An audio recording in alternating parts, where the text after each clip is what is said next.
Je vais donc vous présenter dans un premier temps le document dans son ensemble.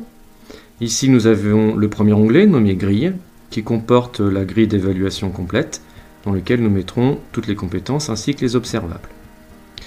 Ce deuxième petit tableau permet ici de rentrer les couleurs des dossards que nous avons dans notre sac et ce dernier tableau permettra d'associer la couleur à un numéro d'équipe. L'onglet classe. Ici, nous mettrons bien sûr le nom et le prénom de tous nos élèves de la classe.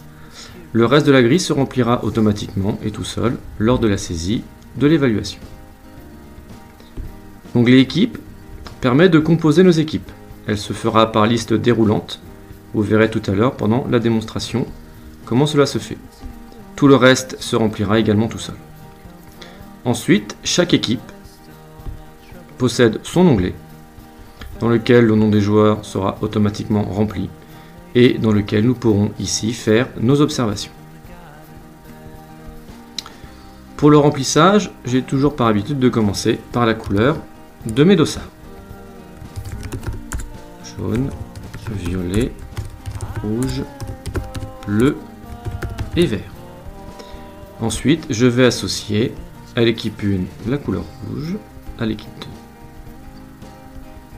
la couleur violette, l'équipe 3 la couleur vert et il me reste la couleur bleue par exemple. On va faire que 4 équipes.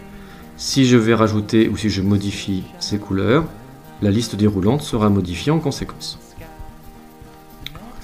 Je vais ici rentrer le nom de l'APSA, ça sera du volleyball. Le champ d'apprentissage qui est donc le champ 4. Les attendus en fin de cycle se remplissent automatiquement selon le champ d'apprentissage et correspondent à ceux des textes. Bien sûr, on peut tout à fait les modifier, il suffira de cliquer et de taper ce que vous voulez mettre à la place. Pour les indicateurs et les comportements révélateurs, je vais moi plus simplement aller chercher un document dans lequel j'ai déjà rempli ce type de fiche.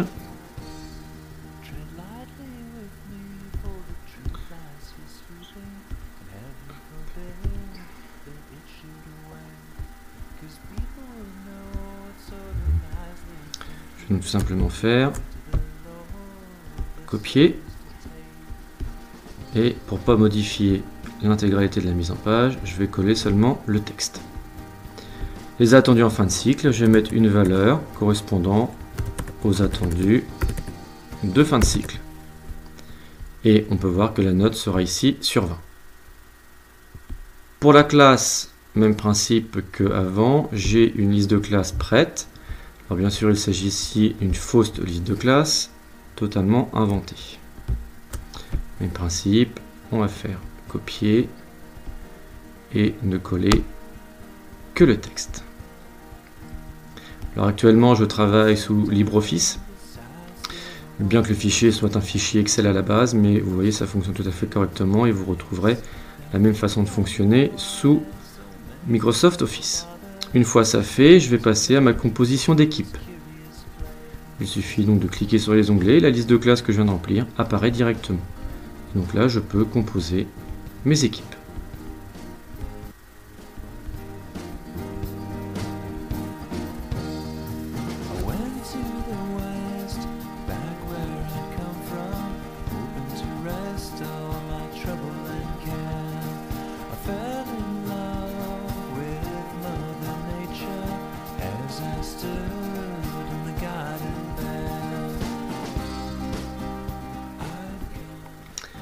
On peut voir également que les couleurs des dossards apparaissent directement à côté du numéro de l'équipe, ce qui nous permettra de naviguer plus facilement dans les onglets sur le terrain. Tout est déjà rempli, vous voyez, les attendus à fin de cycle sont également remplis. Lors de l'évaluation, nous pourrons naviguer dans les différents onglets. Mais ceci sera fait sur la tablette que je vais présenter juste après. Petite chose avant de terminer, attention aux élèves qui ont le même prénom. Il est impératif de différencier ces prénoms via l'initiale, sinon la fonction de recherche, elle, ne fonctionnera pas.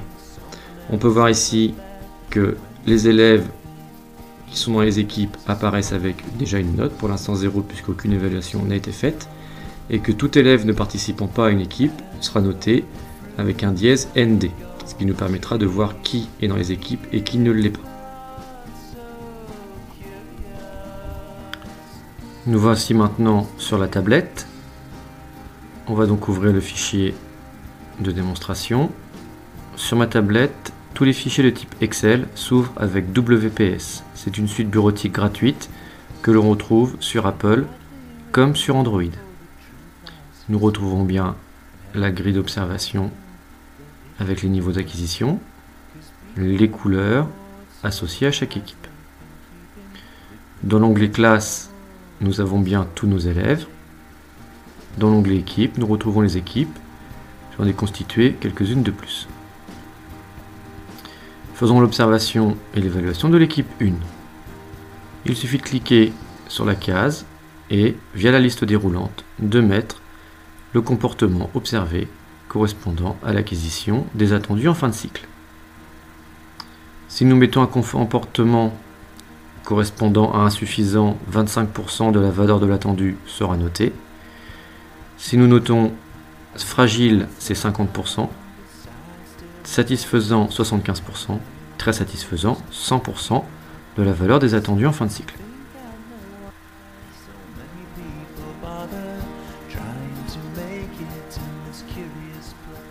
Il existe une petite différence sur Apple ou Android.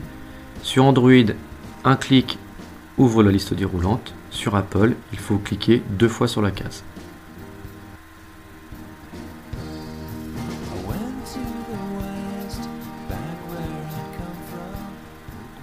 On peut voir dans l'onglet équipe que pour l'équipe, nous avons donc ici un résumé, des observations et de la notation.